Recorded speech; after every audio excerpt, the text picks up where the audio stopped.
Hi, we're back for the last week of Wolf Hall as part of Cromwellathon, and you've got Alfred and Steve back today, Right. and we've all finished Wolf Hall, and with much enjoyment, I think, and want to reflect on it a bit. Oh, the other person who features today is our cat Minerva, who's going to come in and out constantly in an interfering and endearing but slightly tiresome way. So, closing thoughts on the loveliness of Wolf Hall. It's very good, isn't it? It's very good. Do you think so? Yeah, she did well, I think. Yeah. We're going to give Hilary Mantel It's a solid thumbs up. the solid thumbs up, not the moderate, but I couldn't agree more. I was thinking about historical fiction and what works in historical fiction, and then one of the things I enjoyed about reading Wolf Hall is that I wasn't kind of thinking of it as historical fiction as I read it. See, which is interesting because the historicity is like a big part of the appeal to me because it creates that sort of dramatic irony of that sort of fuels the piece. Like you know where everyone's going, you just want to watch how they all slide into their places. Yeah, and you're keeping an eye on characters like Stephen Gardner, say that you know. Oh yeah, or just everyone pay attention every single time Jane Seymour's in shot. You know, yes, absolutely, yeah, and Cromwell sort of vaguely thinking, is he attracted to her, or would she make her a wife for one of his children? And you're thinking, mate, we know where this is going. Well, I think in terms of the writing, though, it is so well written that you just get carried along by it. Yes. And for me, maybe I'm not aware that I'm reading historical fiction at all. That's not something that's in my head. Although there is that undercurrent, as Alf was saying, about sort of foreknowledge, the history. But it just goes along so well. No, it does. It's characters, it's plot, it's drama, it's yes. And she's created the characters, or imagined or reimagined the characters so effectively that you just believe it. Yes. It never feels like she's forcing something to happen because it happened historically. It always feels like a natural thing that the characters would have done. Yes. You're right. And she absolutely doesn't do that thing where, when you're reading historical fiction and you start thinking about, either they've done this research and they want to make sure they get that detail in because it really appealed to them when they were researching it. You sometimes think like, that's only in there because you want to show off your research. Or the inverse, be like, would they really have had that sort of thing in London on that day? Oh yes, and that's really irritating when you find yourself worrying, is that an anachronism or and then you have to that's the word, yeah. And then you have to go and look it up or something, and it spoils that you're not totally in the story because you're worrying about that. Well, it's about belief, isn't it? And you believe it. You trust her as a writer to take you through that. Carries through very well. Yeah.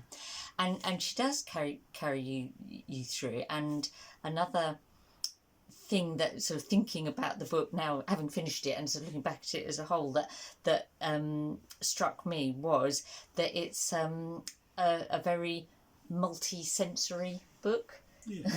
Do you know what I mean? Yeah, there's lots of stuff about like temperature and smell and the texture of fabric and the weather. Yeah. Oh, the weather. Yes. And Cromwell actually he says to Maud, doesn't he? Like if I'd lived in a warmer place, I might be a different personality. And yes, and as you were saying earlier, Moore said something like, if you'd stayed in Italy, you'd have had your own town by now, and probably lost it as well. But yes, so the weather, and food like flavours comes up a lot. Also like light and shadow and you're very sort of you feel you're it's a complete world. It's a complete world, isn't it? Yes, yeah.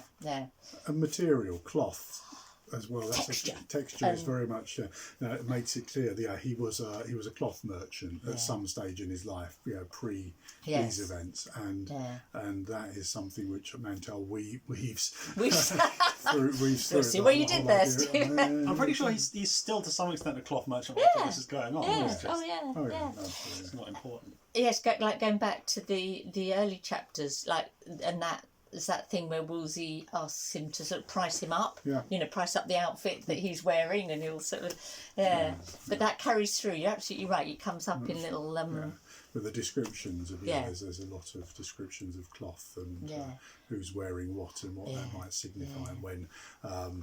At the wedding, which I think was in the previous section, Anne insists that he wears crimson as a cardinal, and he wears the darkest one that he can. That is almost black. Yes, a sort of deep blood colour, as it were, and I like the scene where Jane Seymour is taking the hangings down off Mary Boleyn. Lady Carey off her bed, like how, so that like the how valuable, I suppose, but there's quite a sort of symbolic.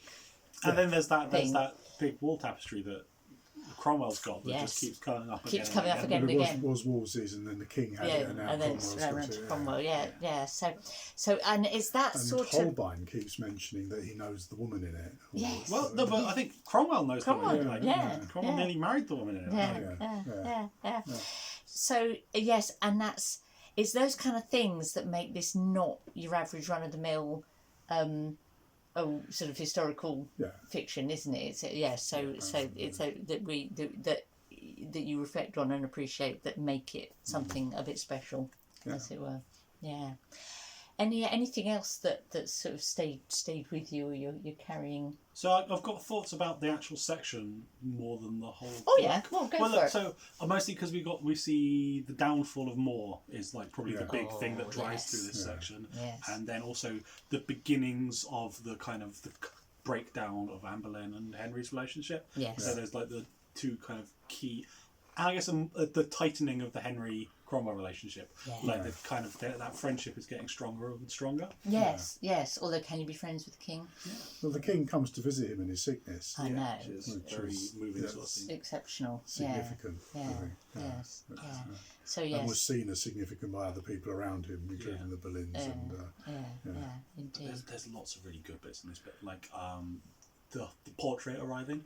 Yes, the Holbein portrait. It's like, you've seen that portrait. Yes, we've all seen it. But yes, and again. And him sort of seeing himself, maybe as other people see him, and as he is now, rather than his mental younger image that doesn't look like a murderer as much.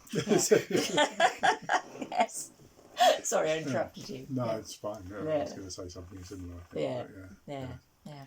So the visit to Mary, I love. Yes. There's the chapter where he takes his son to go and visit Lady Mary, Princess Mary. Yeah. Well, yeah.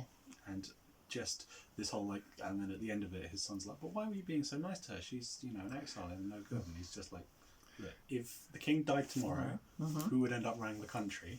Who would you put on the throne? Actually, It's like, the baby." The grown-up daughter. It's like, and also he says, "There's no good having a plan for 6 months or a year's time. You don't also have a plan for tomorrow." Yes. It's that kind of Cromwell planning, organising, scheming sort of mindset. Whilst us also thinking, but at a certain point, your plan for tomorrow is going to fail, isn't it? Yeah. He keeps. The other thing that I noticed about the Mary visit was I thought it kind of it balanced and reflected the visit to Catherine in previous sections. So yes, and again that's Hilary Mantel's quality, isn't it? That she kind of she does those things where it's not just her writing is not it's more carefully planned than.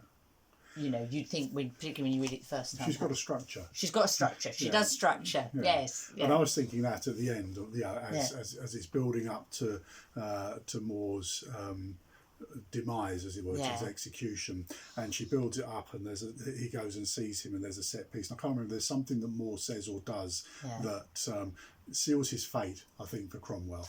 Tyndall. Yes, that's it. With Tyndall. Tyndall being captured, and, you know, And that he believes that Moore Moore was instrumental implicated in that somehow. So any indication that Cromwell might have intervened on his behalf has gone at that stage. Yeah, he pivots from trying to save him to trying to condemn him. Yeah. Very hard. Yeah. But then you have that scene, and it builds up to it, and then the next scene is in retrospect after the execution. It starts off him walking in the garden and talking about the execution, and then you have some flashbacks to it. I think structurally, you know, it's fairly filmic, I guess, but but that sort of.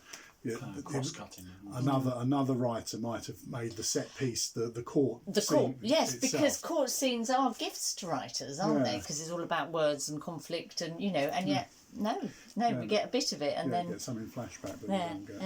That was very well done. Very well done. Wow, I think we are now all looking forward to Bring Up the Bodies. Just completely ignore my face, Ross. That's fine. Is that better done? We get the point.